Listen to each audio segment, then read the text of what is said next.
శ్రీమాత్రే నమః. నమస్కారం. ధర్మశాస్త్రం ఛానల్ ప్రేక్షకులకు స్వాగతం. ఈరోజు మనం తెలుసుకోబోయే విషయం సామాన్యం కాదు. ఇది అత్యంత రహస్యం, అత్యంత పవిత్రం. అదే మణిద్వీపం. మన పురాణాల ప్రకారం ఈ విశ్వంలో కైలాసం ఉంది, వైకుంఠం ఉంది, సత్యలోకం ఉంది. కాని వీటన్నింటికంటే అతీతమైనది, అత్యున్నతమైనది మరొకటి ఉంది.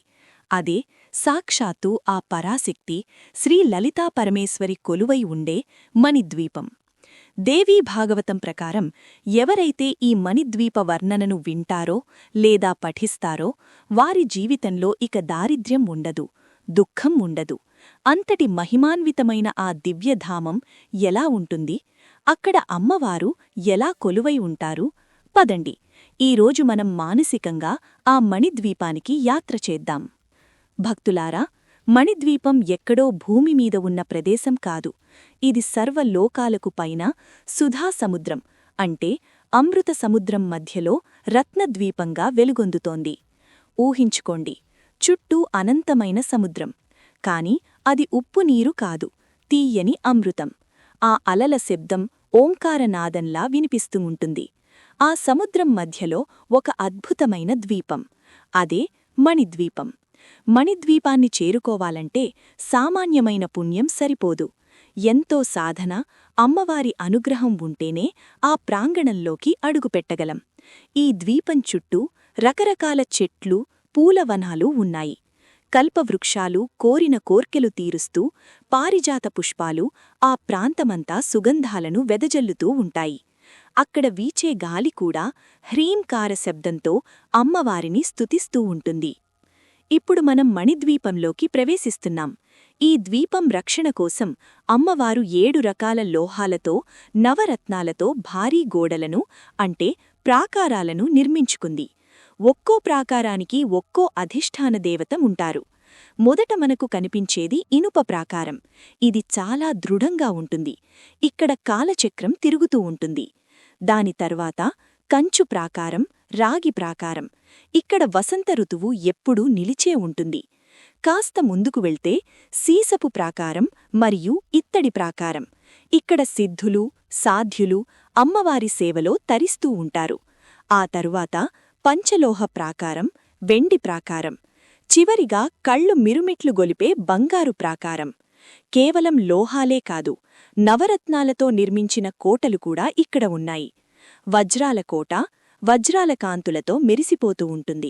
వైఢూర్యాల కోట నీలపు రంగులో శాంతంగా కనిపిస్తుంది. ఇంద్రనీలమణుల కోట ఇక్కడికి వచ్చేసరికి మన మనసులోని కోర్కెలన్నీ నశించి కేవలం అమ్మవారి దర్శనం కావాలనే తపన మొదలవుతుంది. ముత్యాల కోట, మరకతమణుల కోట, పగడాల కోట, ఇలా ఒక్కో కోటను దాటుకుంటూ వెళ్తుంటే మనలోని అజ్ఞానం తొలగిపోయి జ్ఞానోదయం కలుగుతుంది. ప్రతి కోటలోనూ అష్టదిక్పాలకులు, మాతృకలు, యోగినులు అమ్మవారి ఆజ్ఞ కోసం వేచిచూస్తూ ఉంటారు. ఇదంతా ఒక బ్రహ్మాండమైన వ్యూహం. అమ్మవారిని దర్శించుకోవాలంటే మనలోని అరిషడ్వర్గాలను వదిలేసి లోపలికి రావాలనే ఈ ప్రాకారాలు సూచిస్తాయి. అన్ని ప్రాకారాలను దాటిన తర్వాత మధ్యలో అత్యంత ప్రధానమైన ప్రదేశం చింతామణి గృహం. దీనిని వర్ణించడానికి 1000 తలలున్న ఆదిశేషుడికి కూడా సాధ్యం కాదు. ఈ గృహం చింతామణి అనే విశిష్టమైన రాళ్లతో నిర్మించబడింది. మీరు ఏది కోరుకుంటే అది తక్షణమే ప్రసాదించే శక్తి ఆ రాళ్లకు ఉంది. ఈ చింతామణి గృహంలో 1000 సూర్యుల కాంతికి సమానమైన తేజస్సుతో అమ్మవారు శ్రీచక్ర రాజసింహాసనేశ్వరిగా కొలువై ఉంది. ఆమె కూర్చున్న సింహాసనం సామాన్యమైనది కాదు. బ్రహ్మ, విష్ణు, రుద్ర, ఈశ్వర అనే నలుగురు ఆ సింహాసనానికి కోళ్లుగా ఉన్నారు. సదాశివుడు ఆసనంగా మారాడు. దీనినే పంచబ్రహ్మాసనం అంటారు. అంటే సృష్టి, స్థితి, లయకారకులైన త్రిమూర్తులు కూడా అమ్మవారి శక్తిమీదే ఆధారపడి ఉన్నారని దీని అర్థం. అమ్మవారి పక్కన మంత్రిని శ్యామలాదేవి, దండనాథ వారాహిదేవి ఎప్పుడూ ఆమె సేవలో ఉంటారు. అష్టలక్ష్ములు ఆమె చుట్టూ చేరి విసనకర్రలతో సేవిస్తుంటారు. అక్కడ గంధర్వులు గానం చేస్తున్నారు, అప్సరలు నాట్యం చేస్తున్నారు. కాని అమ్మవారి చూపు మాత్రం తన భక్తుల మీద, విశ్వం మీద కరుణను కురిపిస్తూ ఉంటుంది. భక్తులారా, మణిద్వీపం అంటే కేవలం ఒక భౌతిక ప్రదేశం కాదు, మన శరీరమే ఒక మణిద్వీపం అని యోగశాస్త్రం చెబుతోంది. మన వెన్నెముకలోని మూలాధారం నుండి సహస్రారం వరకు ఉన్న చక్రాలే ఆ ప్రాకారాలు. మన ఆత్మశక్తే ఆ లలితా పరమేశ్వరి. ఎవరైతే నిత్యం ఈ మణిద్వీప వర్ణనను వింటారో లేదా మనసులో స్మరిస్తారో వారికి ఈ లోకంలో ఎటువంటి కష్టాలు ఉన్నా అవి మంచులా కరిగిపోతాయి. ఆరోగ్య సమస్యలు ఉన్నవారు దీనిని పఠిస్తే ఉపశమనం లభిస్తుంది. మానసిక ప్రశాంతత లేనివారికి ఇది దివ్యౌషధం. ముఖ్యంగా శుక్రవారాల్లో, పౌర్ణమి రోజుల్లో మణిద్వీప వర్ణన వినడం వల్ల ఇంట్లో సాక్షాత్తు లక్ష్మీదేవి నాట్యం చేస్తుందని పెద్దల మాట. అమ్మవారిని కేవలం అమ్మా అని పిలిస్తే చాలు, ఆమె మణిద్వీపం నుండి దిగివచ్చి మనల్ని కాపాడుతుంది. చివరిగా ఒక్క మాట, మనం ఎంత సంపాదించినా, ఎన్ని అంతస్తులు కట్టినా చివరికి మనకు మిగిలేది ఆ అమ్మవారి నామస్మరణే. రోజులో ఒక్కసారైనా మణిద్వీప నివాసినైన ఆ తల్లిని తలుచుకోండి. సర్వమంగళ మాంగళ్యే శివే సర్వార్థ సాధికే శరణ్యే త్రయంబకే దేవి నారాయణీ నమోస్తుతే. ఈ వీడియో మీకు ఆ అమ్మవారి అనుభూతిని కలిగించిందని భావిస్తున్నాను. మీకు నచ్చితే ఈ వీడియోను 10 మందికి షేర్ చెయ్యండి. ఎందుకంటే అమ్మవారి మహిమను పంచడం కూడా ఒక గొప్ప పూజలాంటిదే. మరిన్ని ఆధ్యాత్మిక విశేషాల కోసం మన ఛానల్ని సబ్స్క్రైబ్ చేసుకోండి. సర్వే జనా సుఖినో భవంతు, లోక సమస్తా సుఖినో భవంతు. ఓం శాంతి శాంతి శాంతి. భక్తులారా, మనం ప్రాకారాల గురించి క్లుప్తంగా తెలుసుకున్నాం. కాని ఆ ప్రాకారాల మధ్య ఉన్న ప్రకృతి సౌందర్యం గురించి చెప్పుకోకపోతే ఈ వర్ణన అసంపూర్ణం. మణిద్వీపంలోకి అడుగుపెట్టగానే మనకు కనిపించేది సాధారణ చెట్లు కాదు. అక్కడ సంతాన వాటిక, హరిచందన వాటిక, కల్పవృక్ష వాటిక మరియు పారిజాత వనాలున్నాయి. గమనించండి, భూలోకంలో ఒక చెట్టుకు పూలు పూయాలంటే ఒక నిర్దిష్టమైన కాలం రావాలి. కాని అమ్మవారి సన్నిధిలో కాలానికి కూడా కట్టుబాట్లు లేవు. అక్కడ 6 ఋతువులు, వసంతం, గ్రీష్మం, వర్షం, శరత్, హేమంతం, శిశిరం అన్నీ ఒకేసారి అమ్మవారి సేవలో ఉంటాయి. ఒక పక్క చూస్తే వసంత ఋతువులోని కోకిలల గానం వినిపిస్తుంది, మరొక పక్క చూస్తే శరదృతువులోని వెన్నెల కాంతులు కనిపిస్తాయి. అక్కడ చెట్ల నుండి రాలిన ఆకులు కూడా వాడిపోవు, అవి సుగంధాన్ని వెదజల్లుతుంటాయి. అక్కడి మట్టి కూడా మట్టి కాదు, అది చింతామణి పొడి. అక్కడ ప్రవహించే నదులు నీటిని కాదు, తేనెను, పాలు మరియు ద్రాక్షరసాన్ని ప్రవహింపజేస్తుంటాయి. మధుమాలతి, చంపక, పున్నాగపూల సువాసనలు యోజనాల దూరం వరకు విస్తరించి ఉంటాయి.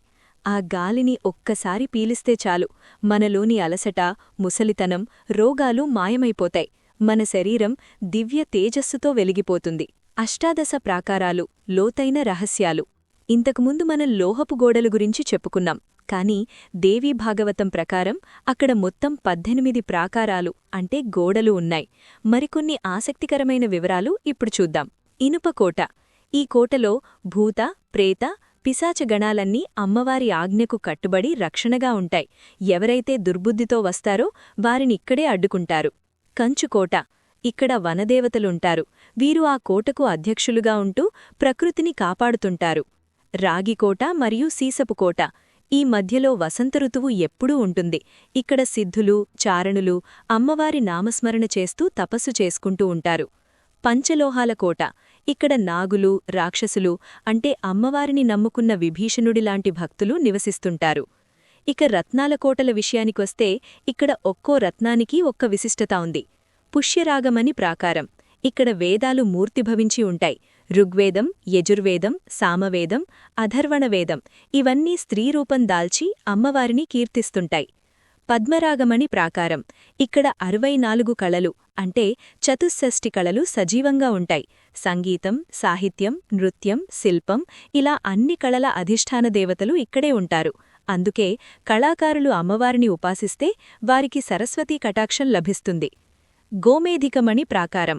ఇక్కడ మహాకాళి, మహాలక్ష్మి, మహాసరస్వతి రూపాలు, వారి అనుచరులు ఉంటారు. వజ్రాలకోట. ఇది చాలా ముఖ్యమైనది. ఇక్కడే దేవేంద్రుడు మరియు ఇతర దిక్పాలకులు అమ్మవారి దర్శనం కోసం వేచి ఉంటారు. అవును, ముల్లోకాలను పాలించే ఇంద్రుడు కూడా అమ్మవారి అనుమతి లేనిదే లోపలికి వెళ్లలేడు.